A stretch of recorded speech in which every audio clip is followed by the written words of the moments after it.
Welcome back, everyone, to today's Explainer. We've got a seriously fascinating one today. We are unpacking a truly architectural approach to one of the biggest mysteries in all of mathematics.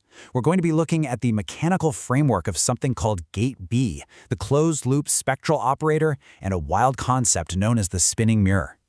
By the end of this, we're going to see exactly how the Riemann hypothesis isn't just some random numerical puzzle, but an inescapable structural necessity. It's like a mechanical lock. Okay, let's just quickly run through our roadmap to understand this complex machinery.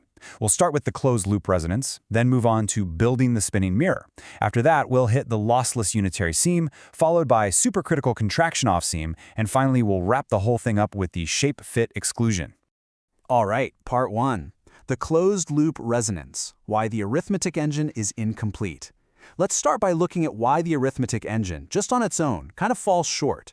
The source material begins by isolating the prime arithmetic side of our machine, a very specific mathematical flow that we call the signed Buchstabe cascade.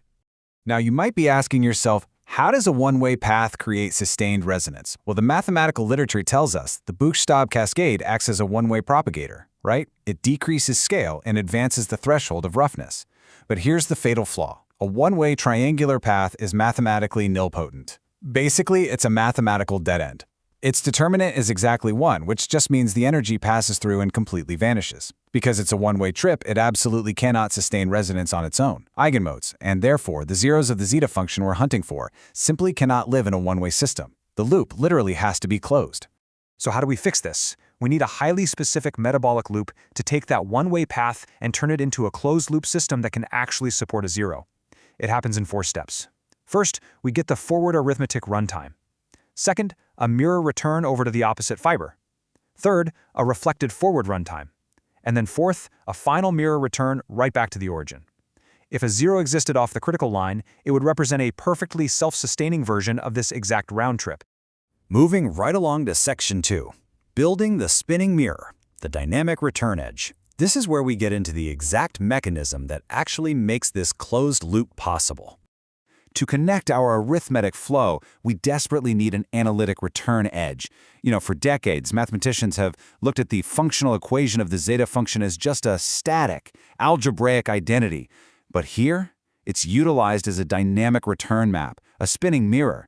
It uses the Riemann-Siegel phase rotation to literally spin the output of the prime cascade, reflect it back, and officially close that spectral loop. It's a brilliantly active process. Which brings us to section 3. The lossless unitary seam, perfect balance at sigma equals 1/2. Let's see what happens when we fire up this newly assembled closed-loop machine exactly on the critical line. There's a golden rule governing this entire framework, and it's absolutely crucial. Shape before value. The critical line isn't just some random coordinate where numbers just happen to match up. No, it is the exact geometric mirror axis of the entire system. We have to look at the geometry and the actual shape of the mathematical flow before we even think about calculating specific numerical values. So right here on this critical seam, where sigma exactly equals 1/2, the spinning mirror operates as a perfect unitary transformation. And what does unitary actually mean for us here? It means it acts as a pure phase rotation. It is 100% lossless. Because there is zero amplitude distortion, the arithmetic cascade and its analytic reflection can completely phase lock. And it's exactly this perfect balance that allows for sustained resonance. This resonance is what manifests mathematically as winding events, or, what we traditionally call the non-trivial zeros of the Riemann zeta function. All right, on to section 4. Supercritical contraction off seam, the fatal rupture. We've established that the machine balances perfectly on the line. But what happens if we push the system off the critical line, out into the supercritical region? It is literally a tale of two systems. We have a stark duality here. On the seam, we get that beautiful unitary lossless block symmetry. But the second you move off that line, the mirror immediately becomes non-unitary. It basically reads the cascade back through a shrinking lens. This introduces severe amplitude distortion, which entirely prevents the prime arithmetic from phase locking with the mirror. The result? Pure exponential decay. Let's actually put some numbers to this to see how it builds a deterministic exponential decay law across the operator norms. Look at the subcritical parameter of 0.40. The system expands wildly, giving us a norm of about 42.0. Then, right at the seam of 0.50, we hit our neutral, involution baseline. but cross over into the supercritical region at 0.60, the norm completely collapses down to 0.013. The closed-loop operator is executing a strict, undeniable exponential contraction mapping. Now zoom out across the seam for a second.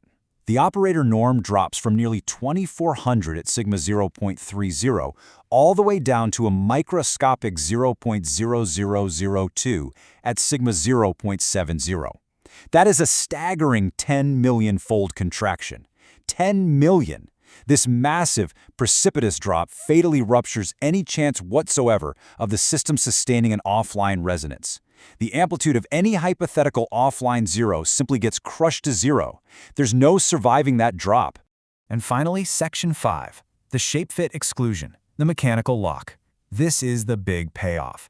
This brings us to the definitive conclusion drawn from all this data we've just assembled.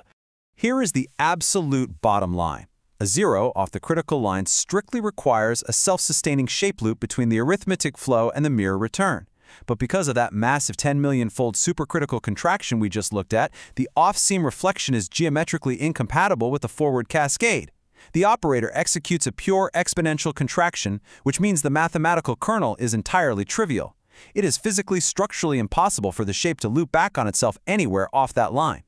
Which brings us to this definitive, authoritative quote from the source material.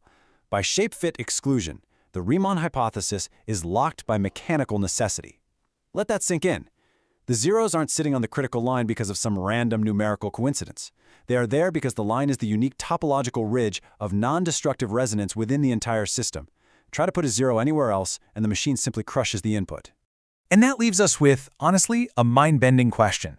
The sources explicitly point out that this discrete runtime contraction we just explored is mathematically indistinguishable from the continuous analytical cooling of the de Bruijn-Neumann heat flow. So, if the very shape of prime number emergence is physically locked by these strict thermodynamic bounds, what else in the cosmos shares this exact mathematical blueprint? It's a pretty wild thought to chew on. Thank you so much for joining me for today's explainer, and as always, keep learning.